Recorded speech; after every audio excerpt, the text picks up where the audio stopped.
Hello everyone, Assalamualaikum warahmatullahi wabarakatuh. I'd like to quickly introduce myself. I'm Hani Apriliani from Indonesia University of Education, and I'm glad to be here with you today on IVCAL, International Virtual Conference on Language and Literature 2021, and I'm looking forward to talking about a classroom language, a conversation analysis of synchronous instruction. And now let's get started.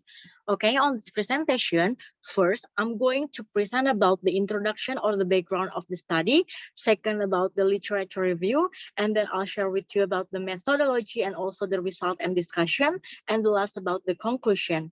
Okay, for the first about the background of the study. Beyond general conversational purposes in classroom setting, teachers do a lot of things with language, such as giving instruction, asking question, responding to question, giving feedback, and giving encouragement. And as you can see on the screen, there are some phrases like open your books on page 52, come out and write it on the board, get into groups of 4, and etc. They are some example of very common expression used in a classroom. And words or phrases like that is used for such instructional purpose are termed as classroom language. And classroom language is very important. It may provide a considerable contribution to the success and equally to the failure of teaching and learning. In foreign language classroom language is not only to organize instructional activities, but also may create learning opportunities. For example, by providing students with target language input, it is considered as a key to successful instructed language learning. And classroom language comes in different types and it is used in different contexts for a variety of purposes. For example, Celebrity in 1995 classifies the classroom language into simple instruction, language of spontaneous situation, language of social interaction, pair and group work assessing language, and also for question, and thus for evaluation. But during the COVID-19 pandemic, when all classroom meetings are suspended and instructional activities are carried out online, the use of classroom language due to some limitation in online learning. Will like be different from what commonly takes place in traditional classroom. So the purpose of this study was to examine how teachers use their language for instructional purpose in synchronous online learning and how teacher use of such a classroom language enables students to learn. And there are two research questions in this study. For the first, how do teachers use a classroom language in their synchronous instruction?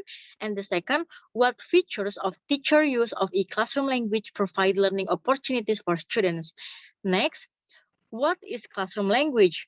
Teaching and learning process involve interaction between teacher and students and also between students and students in which they conduct classroom business. And the kind of language used by teacher and students in such classroom interaction is usually referred to a classroom language. And based on that definition, this study defines a classroom language as routine language used by teacher and students to organize teaching and learning activities in a synchronous virtual classroom. And what are the roles of teacher language in EFL classroom? In EFL classroom, teachers always have the option to use between their first language and the target language for classroom language. For convenience, some teachers may prefer their first language. However, in maximizing English during instruction could provide exposure for students. And conducting classroom activities using English as much as possible will open up opportunities for students to have relevant experience in the target language, especially in the context where students have limited access to English and where the classroom becomes the only forum they have to use English. And Wilkinson and Silliman in 2000 argue that the language the teacher uses in classroom language may determine not only how the learning takes place, but also what students learn.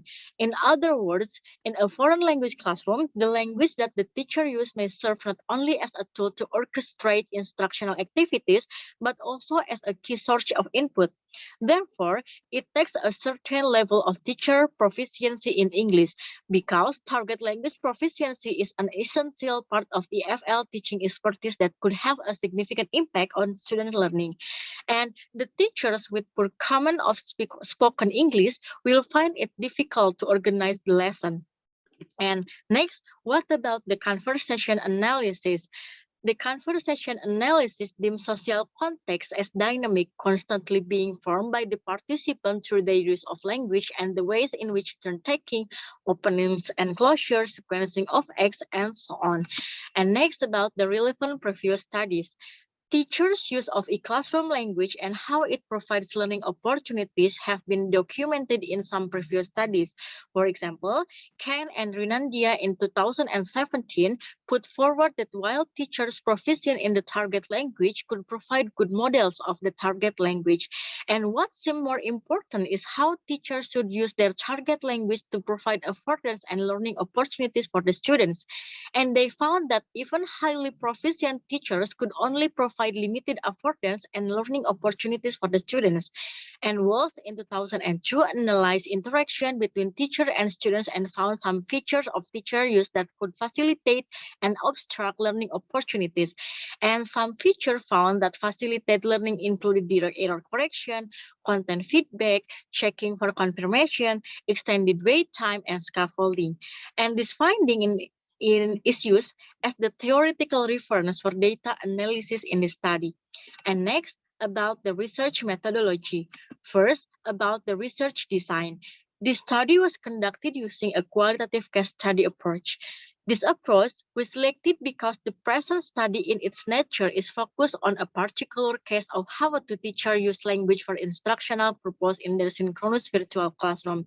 And in addition, the use of language by this teacher was naturally subjective experience, and the qualitative research method was considered an appropriate method as subjective human experience. And second, about the participants. Two teachers anonymized for ethical reasons as teacher 1 and teacher 2. They were voluntarily participated in this study, and both of them were based in West Java, Indonesia. And teacher 1 taught English in a private secondary school in Garut, and teacher 1 taught English to young learners in an English course in Bogor. Due to the COVID-19 outbreak, they had to carry out their instructional activities online. And third, about the data instrumentation. Video recordings of synchronous teaching session become research instrument to generate the data required for analysis. And the observation of these videos depicted real-life learning process that constitutes valuable information without the researcher having to present in the classroom. And the fourth, about the data collection procedure. The data collection on this study began with obtaining consent from the participants by providing relevant information so they understand the nature of the study. And when the participant agreed to involve in the study, they were asked to record their online teaching session and make the recordings available to the researcher. And it is used as a research data. And the fifth, about the data analysis. The data analysis was performed under a conversation analysis approach. This approach enabled the data to be self-explanatory, speaking for themselves, and in this case, by demonstrating the quality of interaction between teacher and the students. And next, about the result and discussion. First, about how teacher use e-classroom language. And the lesson episodes from both teachers show that for most of the part for both teacher, use of e-classroom language was similar to the language commonly used in traditional classroom, except when teacher 1 told the participating students to wait for the other students to join the virtual, and when she asked the students to type their names in the attendance list to take the register, and she asked them to mute their microphone, and when she asked them to turn on the camera. And other instances of the distinctive languages in synchronous instruction where I will mute everyone and let me share my screen. And second, about the features of e-classroom language that facilitate learning opportunities. This study found 3 features of the teacher's language used in their synchronous instruction. For the first, direct error correction. In turn 51 and 54, as you can see in this picture, teacher 1 used a very direct approach to error correction by providing implicit feedback. And second, extended wait time. Okay, in turn 76, teacher 1 seemed to deliberately create a gap at the end of her utterance, and she prolonged the determiner the and gives students to about the second to complete her utterance. And the same feature was also found in teachers to talk. He did not finish his utterance and let students did that for him. And such time allowed by teacher to respond to question or in this case complete a gap in an utterance is believed to increase the number of interaction between teacher and students and between students and students. So it can enable students to involve and make great contribution into the classroom discourse. And third, about the scaffolding. Communication breakdowns are very common in a foreign language. Sometimes students are unable to understand, or perhaps due to some limitation in online learning environments, they cannot clearly hear what the teacher is saying. And such breakdowns could be dealt with a scaffolding process, a teacher-assisted co-construction of meaning in which the teacher provides linguistic support to the student. And the scaffolding process can be done through prompting as found in teacher's tutor. And the study found some other ways of scaffolding. In turn 29, teacher 1, for example, repeated her exact previous utterance to preempt a communication breakdown. And another way of scaffolding teacher 1 did is like found in many of her lesson episodes. And in the context of the study, teacher 1 use of the native language seemed too much, and instead of facilitating how to learn in the target language, the excessive use of native language did the students disservice by allowing them too many opportunities to communicate in the native language. Students often respond in Indonesia to a teacher one's English question. And last, okay, about the conclusion.